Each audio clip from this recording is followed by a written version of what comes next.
Hola Comadres, welcome to another episode of Comadreando podcast. I'm your host Marcy, and today we have an amazing guest. Today, his name is Mozo, and I will let him introduce himself. Who are you? Oh man, what's up, everybody? Who am I? Well, I go by the name of Mozo. I was born Jose, but I go by the name of Mozo. And first off, thank you so much for having me on your platform and on your show.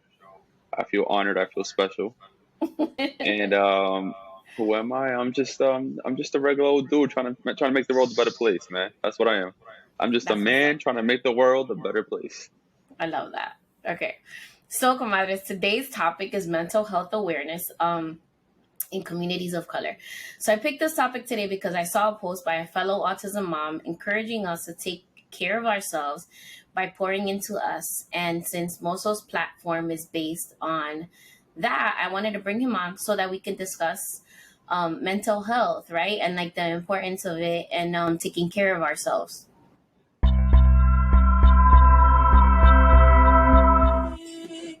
Sorry about that. I was like, okay. Yo, out of the crazy part is the thing is it says it has juice. I don't know how it just Le dio la chiripiaca al laptop tuyo. I don't even know what the for real. hell I said before you Yo, I got forgot. I was just like,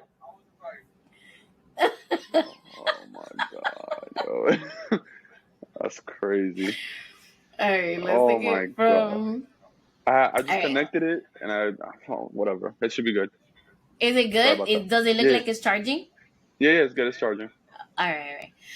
All right, 3, 2, 1, and action. So, since the topic is mental health awareness in communities of color, I decided to bring Mozo on because his platform is basically geared towards men and men of color.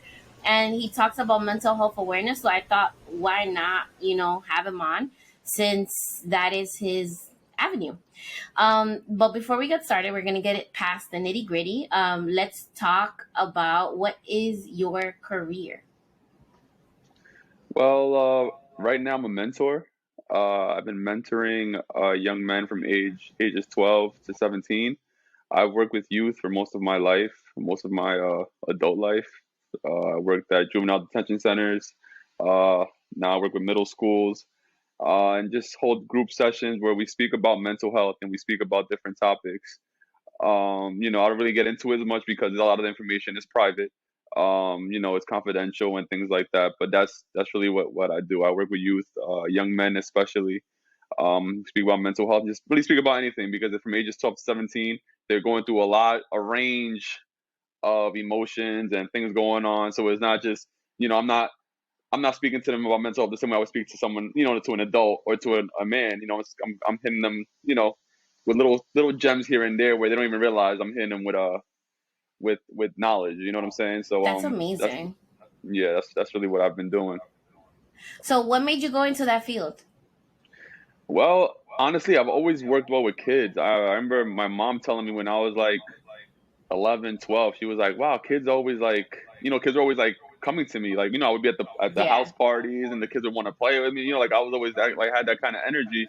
So as I got older, it just worked out that way. I got an opportunity to work in a school, and then from there, I've just been moving around to different avenues and just opening up doors to different places. Like I said,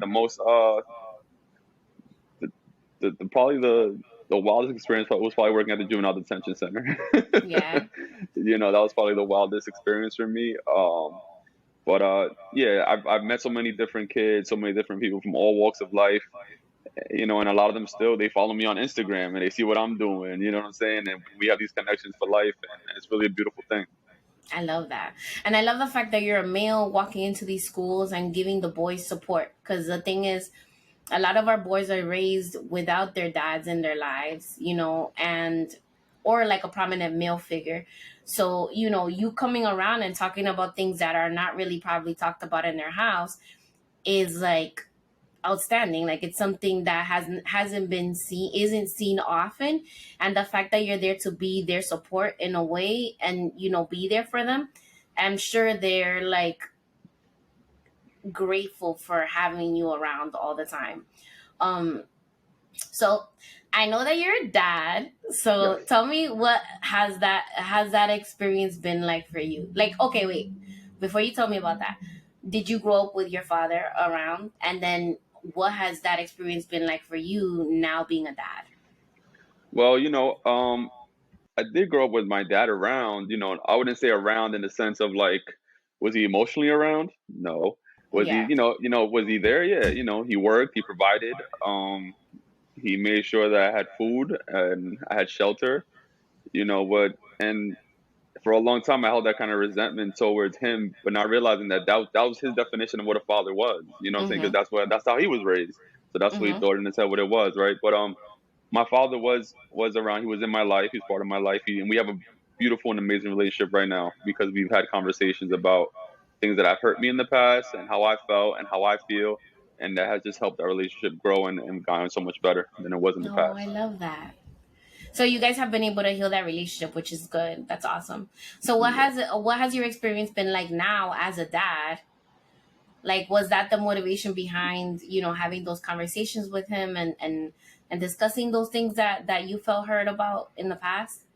Yeah, it definitely played a part because I thought to myself like, I want my kids to like tell me how they feel there. Like, you know what I'm saying? Like, I don't want them to grow up and be like, in their 30s or in their 20s or in their 40s or, in their 50s, and then have to, hold all that stuff inside, all that resentment or whatever it is. Like, I want my kids to feel comfortable speaking to me and talking to me about whatever it may be. Now, I also have to understand that they're kids, right? And they're not always going to come to you about everything because that's what kids do, right? Like, I don't want to come to dad for everything, but I want them to feel to at least like I feel happy the fact that my son that we sit on the couch and we just talk about stuff. You know Mm-hmm. what I'm saying? Like I didn't have that with my dad where I could just I felt comfortable just talking to him about anything. You know what I'm saying? Stuff like that.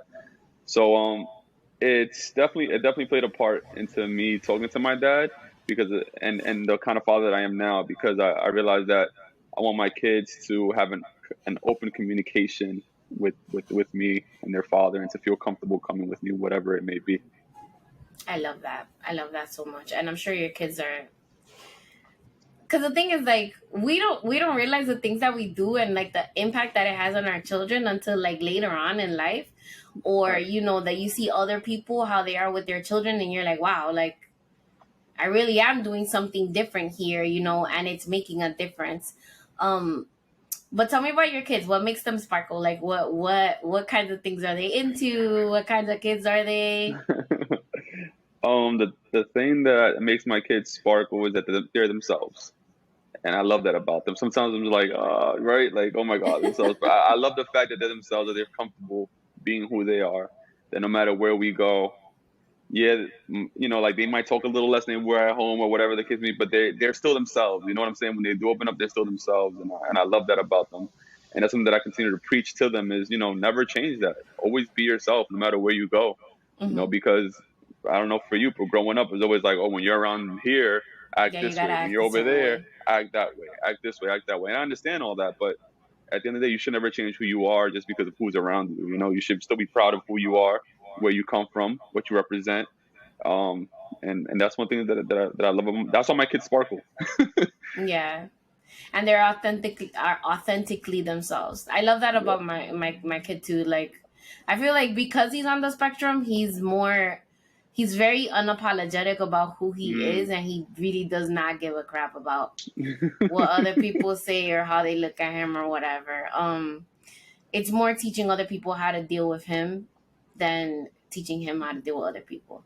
Right. Yeah, I do teach him like social cues and things like that, but Of course.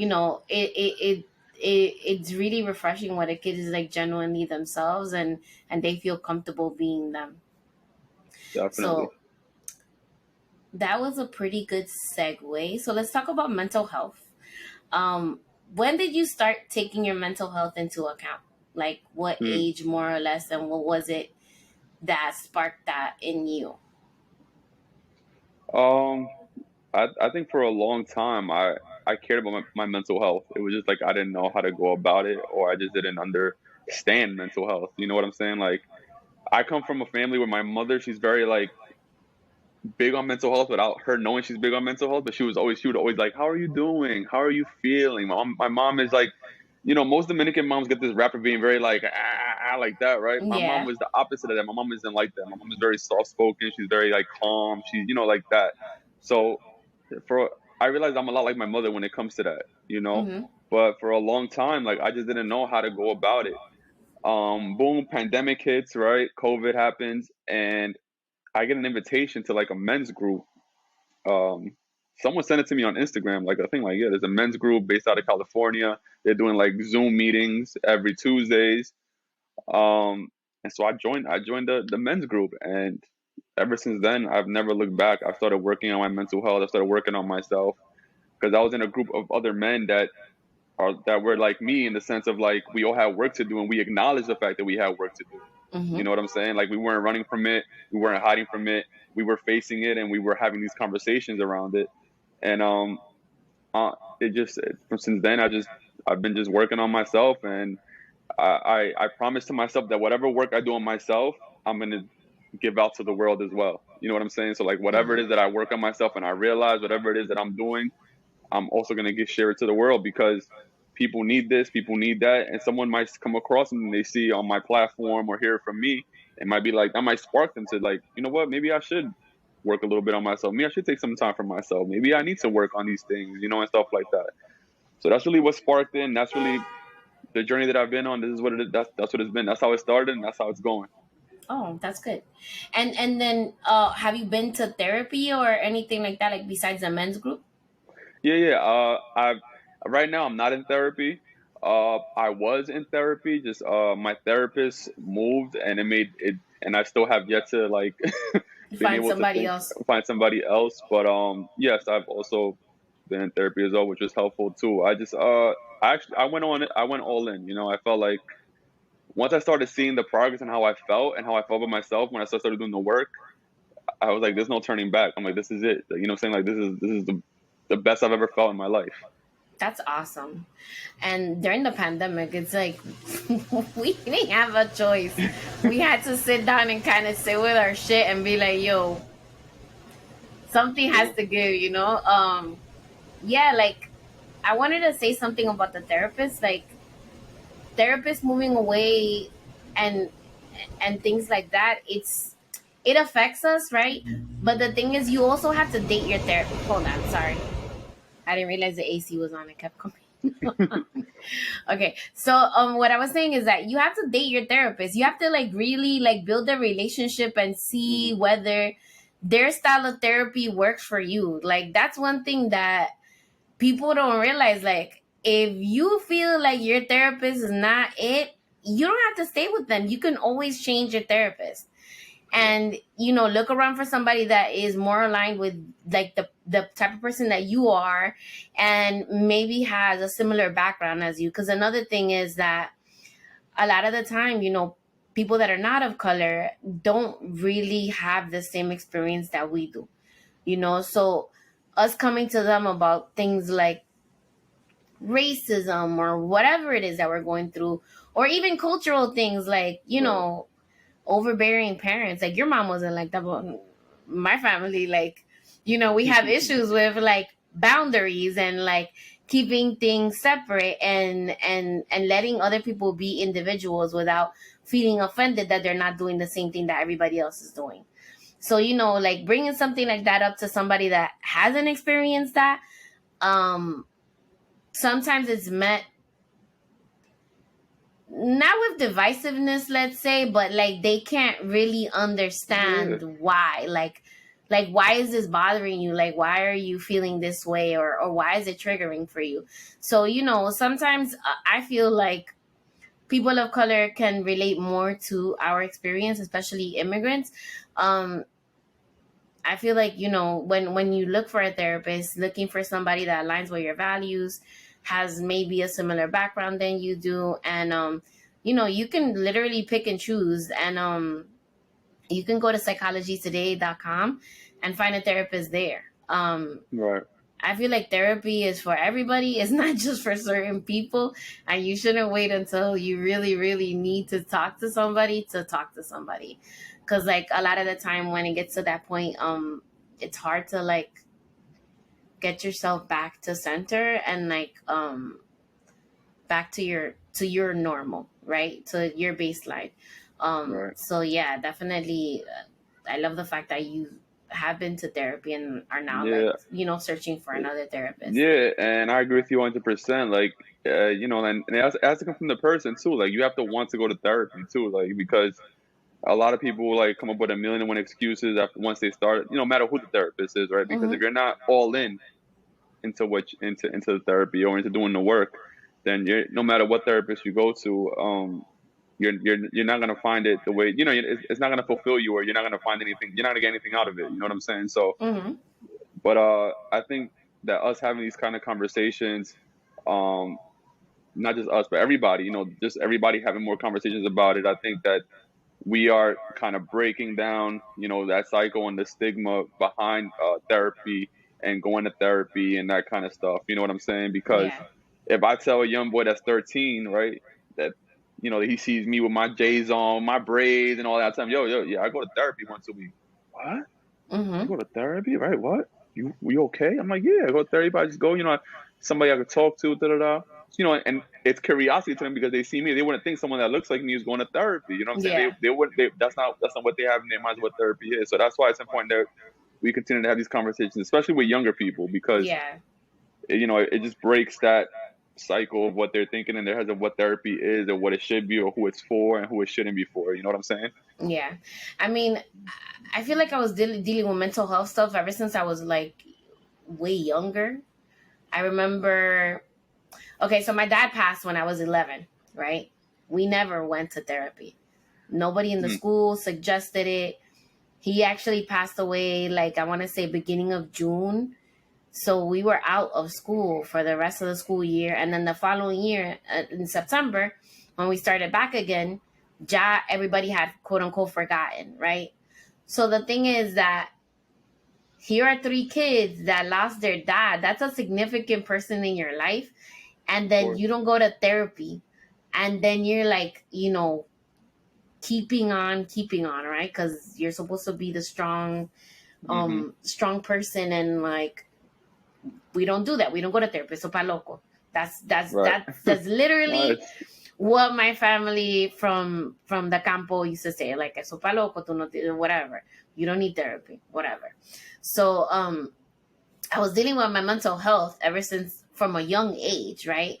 Um, I remember actually, Mozo, I remember at one point I used to have like I used to smell something, but I feel like it was like there was no smell, but it was like some chemistry in my brain.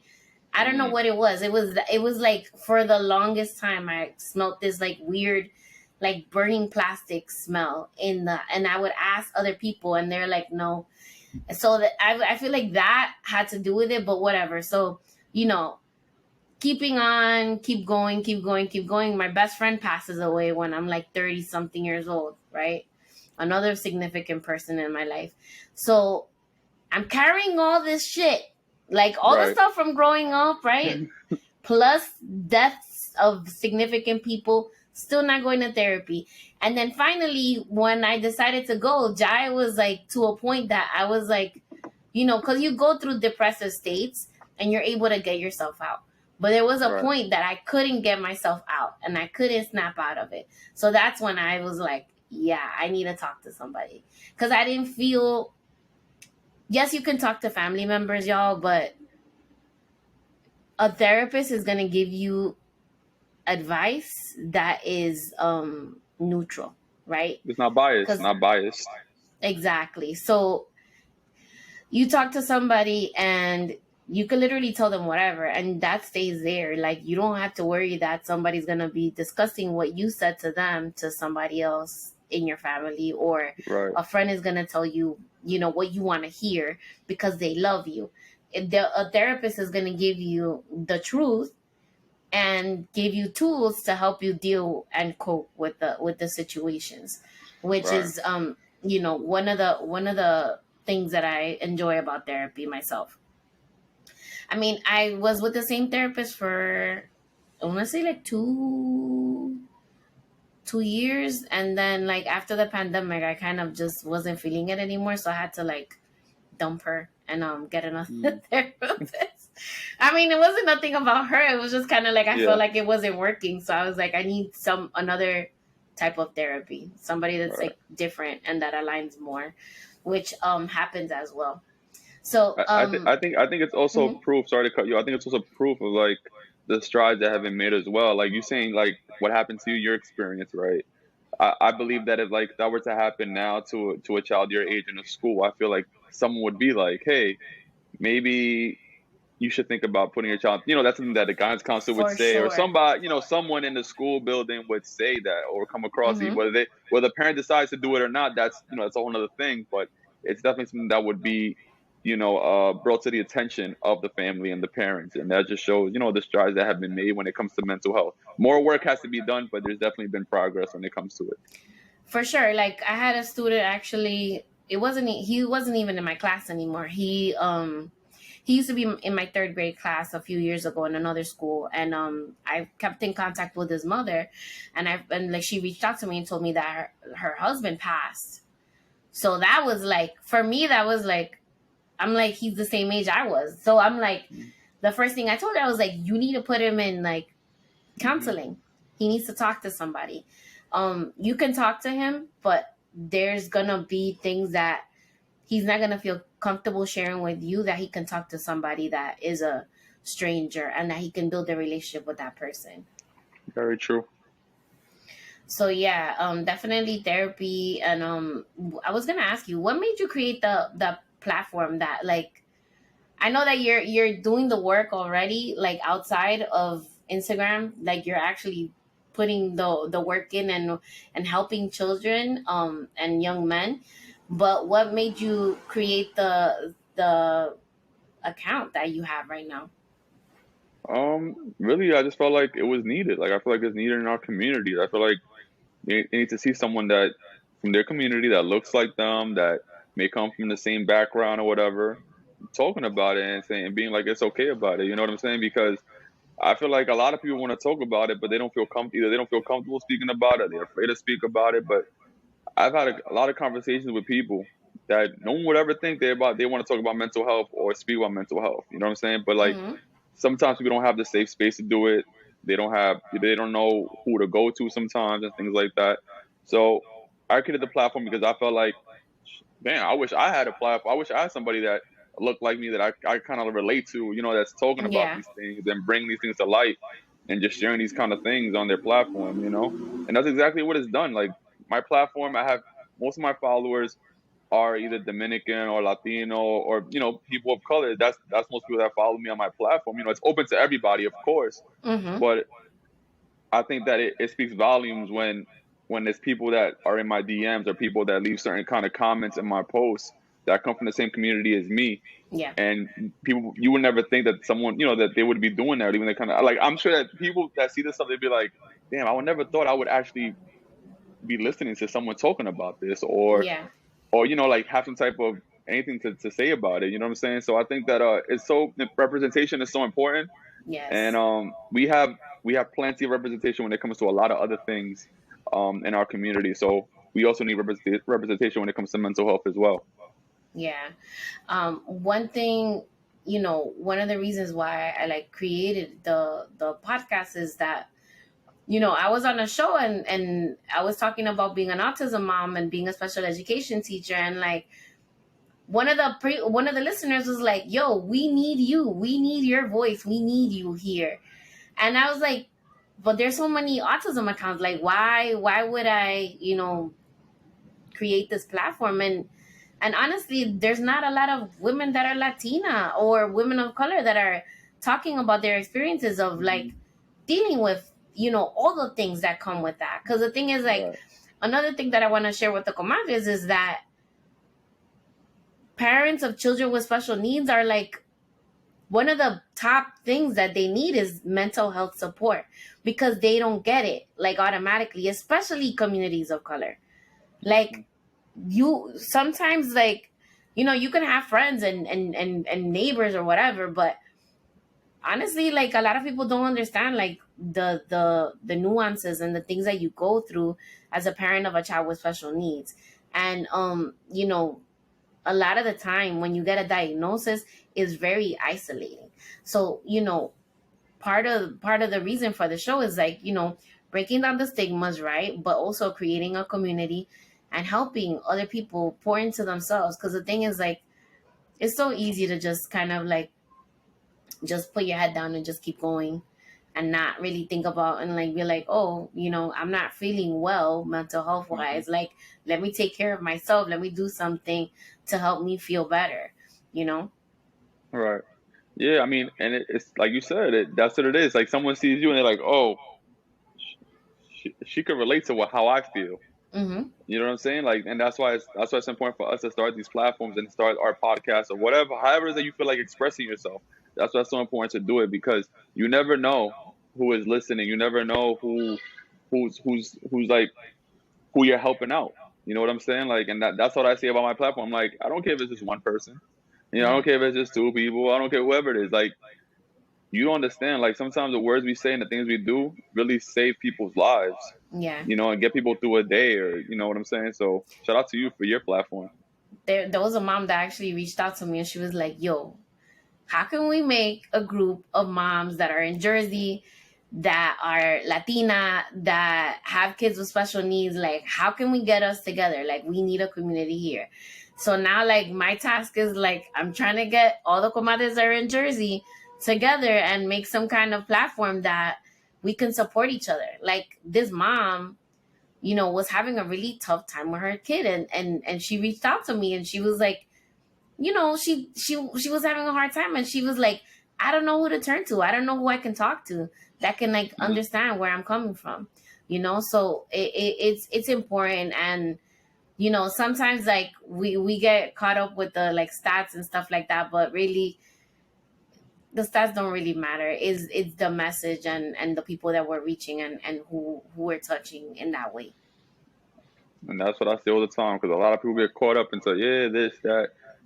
Like why are you doing it? You know what I'm saying? Like if we're doing it for numbers, then hey, we got work to do.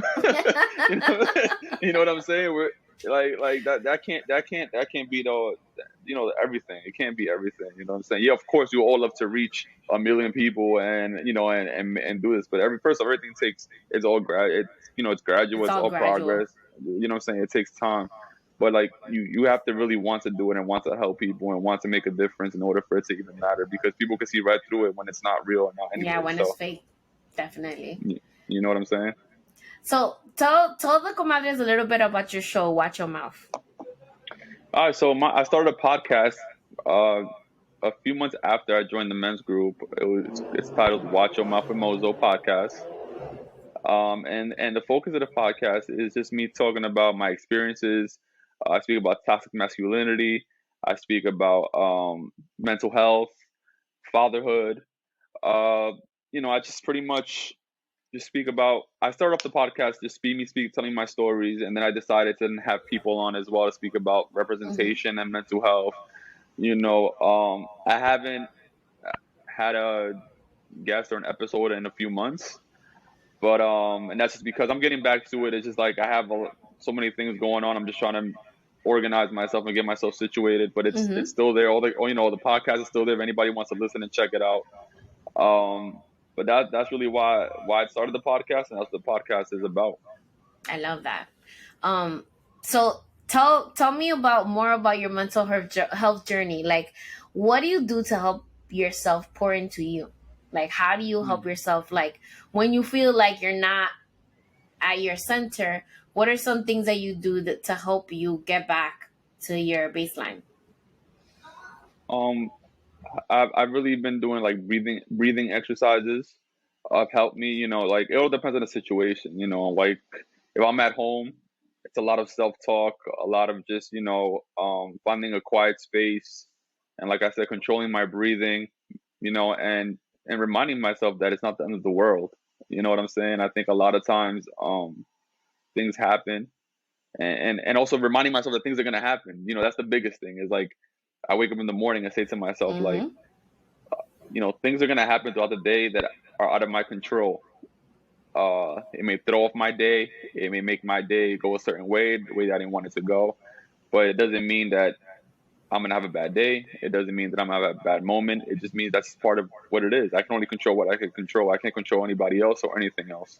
Mm-hmm. So it's a lot of affirmations and a lot of just self talk. To really, that's really how I pour into myself and really get myself back where I need to be. And it's really helped me a lot, because life is life. Like things happen, things come up, and that's it's a realization of it all. I have my down moments, I have my sad moments. Like I tell people all the time, I'm not happy all the time, positive all the time. I have my Mm-hmm. moments when I'm down and I'm sad, and I make sure I sit in those moments and I understand why I feel the way I feel. But I don't let that carry on and me put it out there to the world. That's one thing that I learned. I don't want to now walk into a room and now give everybody all now my bad energy because I'm having a bad moment, or give it Yeah. out to somewhere else. You know what I'm saying? Like I'm gonna sit with it. I'm gonna try to work through it, but I'm gonna try my best to also not just project that into everybody that's around me and everyone else. Yeah.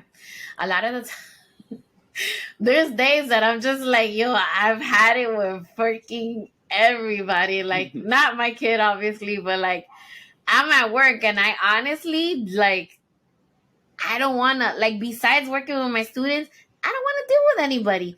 So those days, I know myself. I'll sit in my room and I'll play a podcast, some music, something, eat my lunch by myself and chill, because I don't want to give my like grumpy vibes or whatever to other people. Like, I feel like I've learned to be more responsible with my emotions, or like the things that I'm going through at the moment, because I know that I feed off of energy, and like I don't want to be putting that out into the workspace, right? So if I know I'm having that kind of day, I'm just gonna like, keep to myself as much as I can, and do little things like here and there to help me get back to my center. And the crazy part is that when you start doing that, you see the opposite side of that, right? Like then you'll see people that are going through something. They let it run their whole entire day. You know what I'm saying? Like, and you're just like, bro, you're like, I'm not letting it get to me. You know what I'm saying? But like, you see it how it happens. Like, you're Yeah. like, damn. Once upon a time, I was that person, or I was there, and I had days Yeah. like that where I would just be like, all right, I'm having a bad day.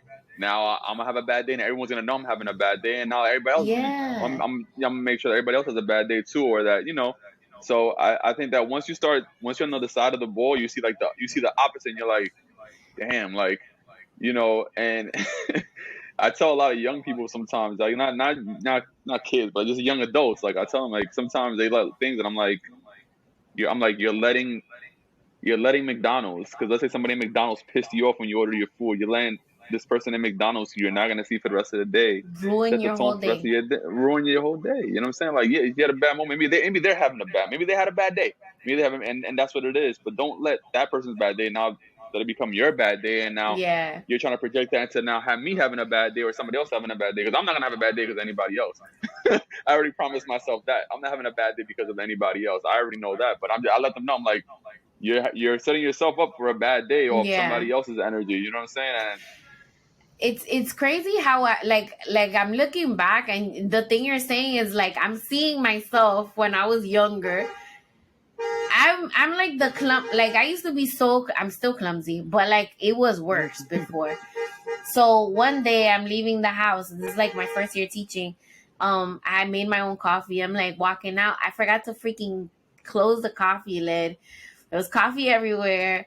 And I oh my let God. that moment, that instant, dictate the rest of my day. Mm, Nowadays, something like that happens, I clean it up, I keep it moving. I don't let that dictate the rest of my day or my morning, or even like right. past those 5 minutes of me cleaning it up. Ja, pasó. Like and it's a mindset shift. Because the thing is, like, I've been teaching my students, is this a big deal or a little deal, right? And this Mm. is like my magic words for them. Like, this is a big deal or a little deal. I tell that shit to myself. I'm like, is this a big deal or a little deal? Like, you need to let it go. Like, it's fine. Like, relax, Marcy. It's good. Yeah, like I was a completely different person before. Like, because the thing is, like, as kids and as young adults, we act how we've seen other people act. So in Mm. my, like where I come from, things like that, like spilled milk, would be like a whole meltdown. Oh my god. Hi, God. All right, right, right, Like I'm not that person, thank God, anymore. And I taught myself how to, like, compartmentalize and like separate that from the rest of my day. Cause like, it's so easy to just harbor into that feeling and just like let it go rampant. It's right. Right. like, it's like creating a like a tornado en un vaso de Mm-hmm. agua. Like, nah, Forget that about it. doesn't Yeah, serve and anybody. like you said, Good. it's easy to do that. That's the easiest thing to do is to just be like, all right, you know what I'm saying? Like that's the easiest thing to do is to just be like, let it drag out and not make you know what I'm saying? Like that's the harder thing is being like, I mean, in the beginning especially, the harder thing is being like, all right, it's all right. I spilled this coffee. I'm gonna clean it up. If anything got dirty, it's okay. My shirt's a little Yeah. dirty, but it's fine. You know what I'm saying? It's fine. It's just a shirt. You know what I'm saying? Like it's gonna be full of. Why the kids ask me if the kids at work ask me what happened to my shirt? I spilled coffee on myself. It happens. You know what I'm saying? Like you know what I'm saying? But like it's easy. It's easier to be miserable than it is to work on yourself and try to keep that mindset of like you know what I'm saying The to keep positive going. Like mindset. right. It's a lot easier to be miserable. It's true that. So what does self-care look like for you? So now we know like what you do to pour into yourself and get yourself back to baseline. But what do you do for self-care? Oh, for self care, go on walks, listen to music. You know, I realize even the music I listen to is has shifted. You know what I'm saying? Like, and it's not even like nothing against like newer music or anything else. Like, I'm not even into any artists like that anymore. You know, I'm more into songs. There's certain Yeah. songs that I like or stuff like that. But like outside of the Bad Bunny album, as far as albums go, I haven't listened to like any new albums or any music like that. So yeah, music plays a huge role too. I feel like I'm more into like now, you know, calming, lo-fi, just like just Yeah. things that just calm me down and just make me feel calm.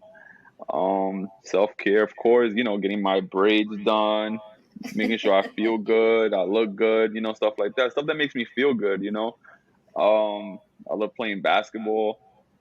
These are all things that I consider self care because they're things that I love to do and make me happy. You know what I'm Yeah. saying? And so that's how I take care of myself. That's awesome.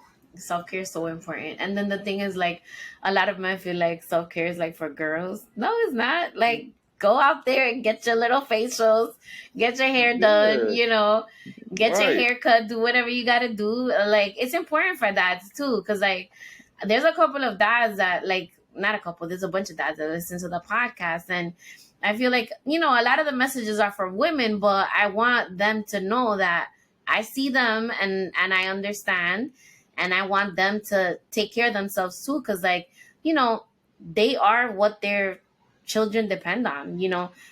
Taking care of yourself is only gonna improve how you are with your children and your relationships in general, like with everybody, not just your significant other, but like your friends, work, all of Right. that.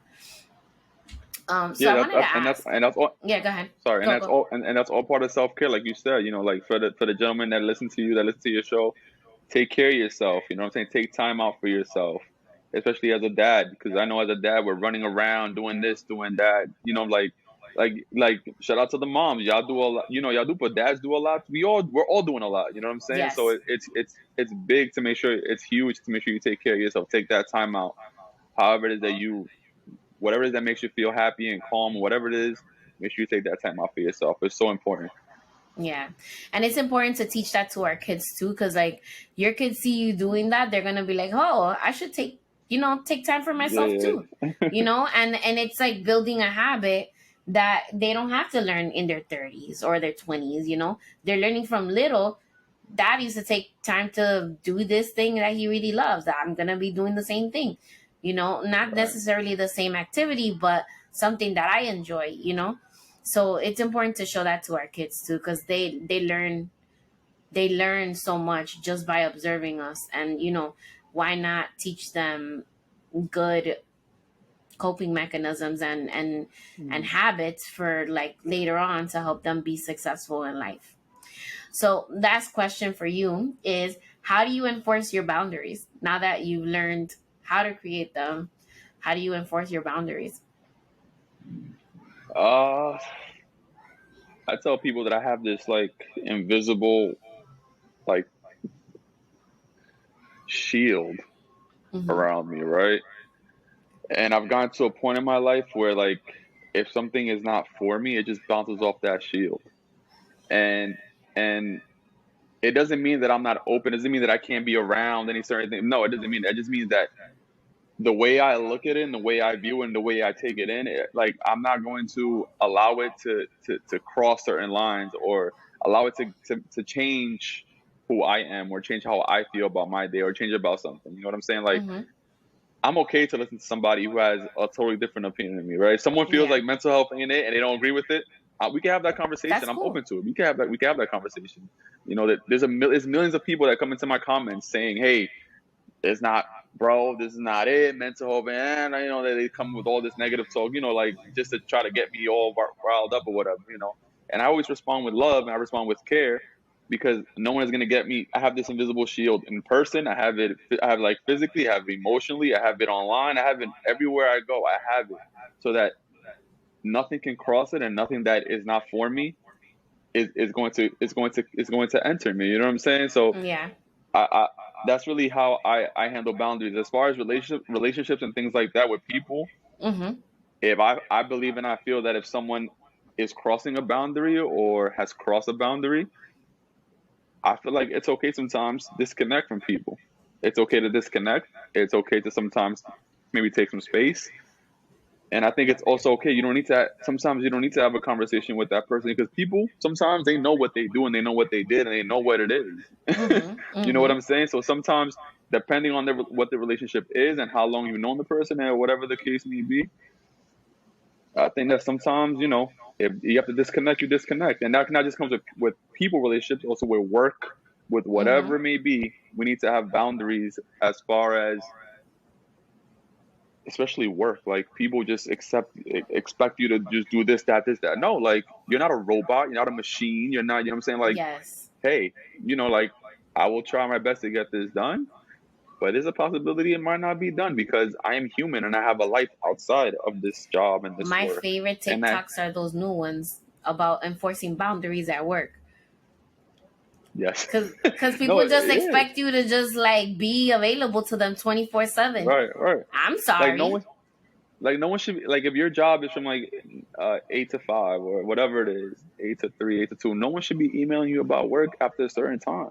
No one should Or be before expecting a you to certain time. right or before, after. Once that time frame is over, I mean you could send it out, but don't expect me to read an email at 7 p.m. on Friday about Nah, something happening. No, that's because not that's it. happening. Like it's over. Like I mean, it's unfortunate that the person who sent the email doesn't value their time or they don't have that boundary Yep. that they haven't created themselves. But I have, so therefore I will not respond to it. And it doesn't have to be in a rude way either. I think a lot of people take that the wrong way. Also, as far as creating boundaries means you have to be mean about it. You have to be rude. You don't have to be No. mean or rude about it. You can just hey be as respectful as possible and respectfully be like, that's just what it is, man. I'm not. It's not gonna happen. Yeah. Um, One thing about me is that like I used to always be like a people pleaser, and then once I started enforcing boundaries, people feel like I'm a jerk now. But to preserve my mental health, I'm not gonna be taking on more things that than I need to on my plate, All right. because that doesn't serve me. It doesn't serve my kid. It doesn't serve anybody. So Anybody. definitely enforcing boundaries is a thing. And with that, comadres, we're gonna end the episode. I want to thank Mozo for coming on and for being so transparent and just genuine. I love that about you. And I'm gonna end the episode how I always end it, which is follow me at Comadreando Pod, and you can follow Mozo at Follow me at underscore the real Mozo. I'm the only Mozo, the real Mozo. If you see anybody else out there, it's not me. It's at underscore the real Mozo. That's me. And if you have any questions at all, please feel free to send me a Comadre-Gram at my email at marcy@comadreandopod.com or slide up into my DMs. Thank you for spending time with your comadre and your compadre. Good night, everybody. Bye. Peace.